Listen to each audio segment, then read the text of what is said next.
Right.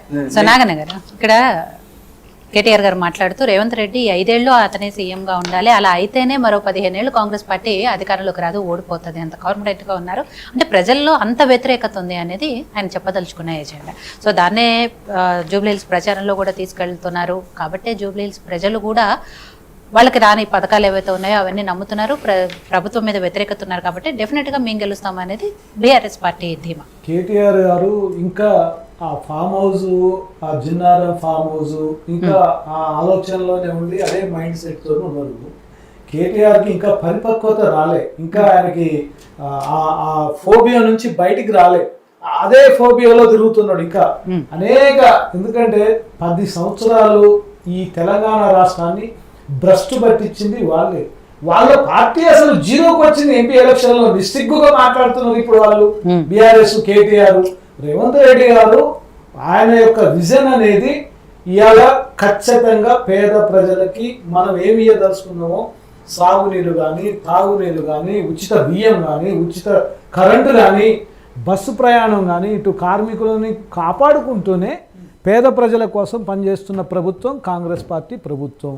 BRS కేటీఆర్కి ఎక్కడిదండి, ఏదో అన్నట్టు మన దయాలు వేదాలు వదిలించినట్టు కేటీఆర్కి మాట్లాడే అర్హతే లేదు. నువ్వు ఎంపీ సీట్లు ఎందుకు అమ్ముడు పోయినావు?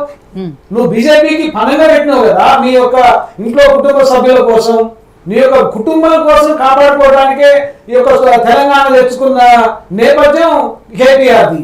ఈ రోజు కాంగ్రెస్ గురించి మాట్లాడే అర్హత లేదు. సోనియా గాంధీ పుణ్యాన ఆ 4 ఉద్యోగాలు వచ్చినాయి ఆ రోజు. వీళ్ళందరూ లేకపోతే ఎక్కడో పోయారు. మళ్ళా ఆ రోజు కాంగ్రెస్ పార్టీ తెలంగాణ ఇవ్వకపోతే ఇదే కేసీఆర్, కేటీఆర్, హరీష్ రావు,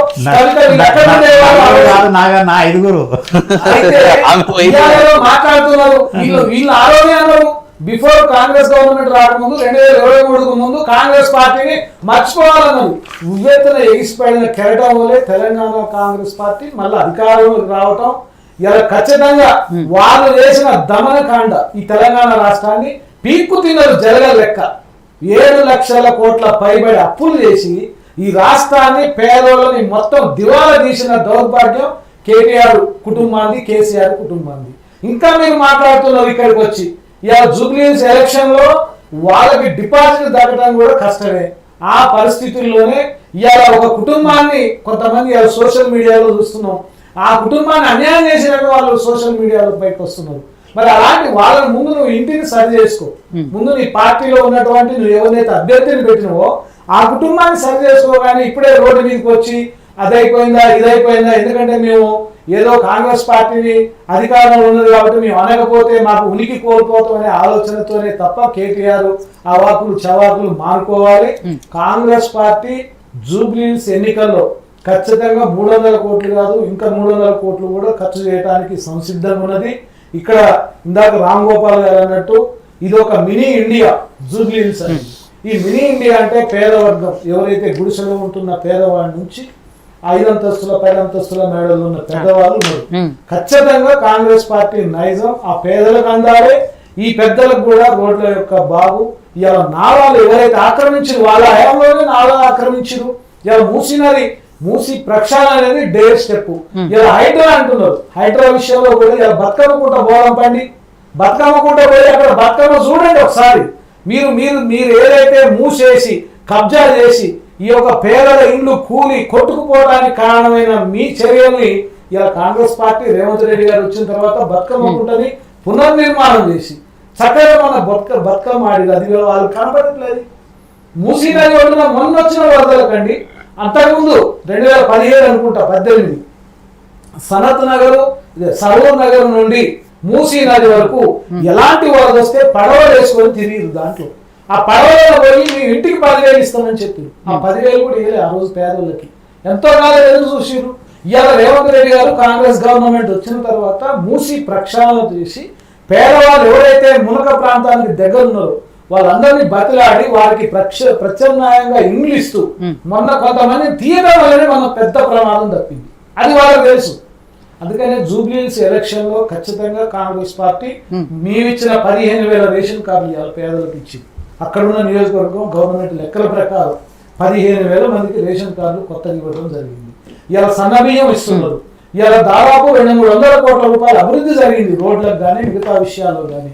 అక్కడున్న ఏదైతే ఇలా భారతదేశంలో ముస్లిమ్స్ అంటున్నారు, ముస్లిమ్స్ అనేవాళ్ళు భారతీయులే, పేదలు ఉన్నారు, ముస్లిమ్స్ ఉన్నారు, ధనిక వర్గాలు ఉన్నారు, మధ్యతరగతి కుటుంబాలు ఉన్నారు. వీళ్ళందరికీ ఒక్కొక్క పథకాన్ని అందజేస్తూ ఒకేసారి మనం ప్రకటించినవన్నీ కావు.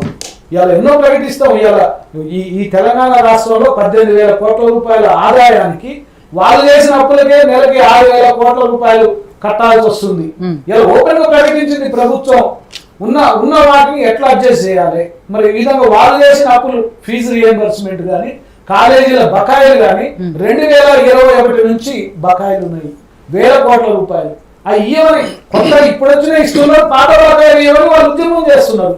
ఇలా గ్రామ పంచాయతీ సర్పంచులు, గతంలో చేసిన సర్పంచులు వాళ్ళ బిల్లులు ఇవ్వడానికి కూడా ఇప్పటికీ గవర్నమెంట్ కి బాగా ఉన్నా ఇస్తున్నారు. ఇది బీఆర్ఎస్ చేసిన దమనకాండకి ఇంకా ఈ తెలంగాణ ప్రజలు అన్ని తెలుసుకున్నారు.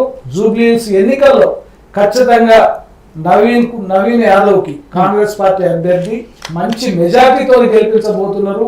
ఈ కాంగ్రెస్ పార్టీకి బలాన్ని ఇచ్చేందుకు ప్రజలు సుముఖంగా ఉన్నారు.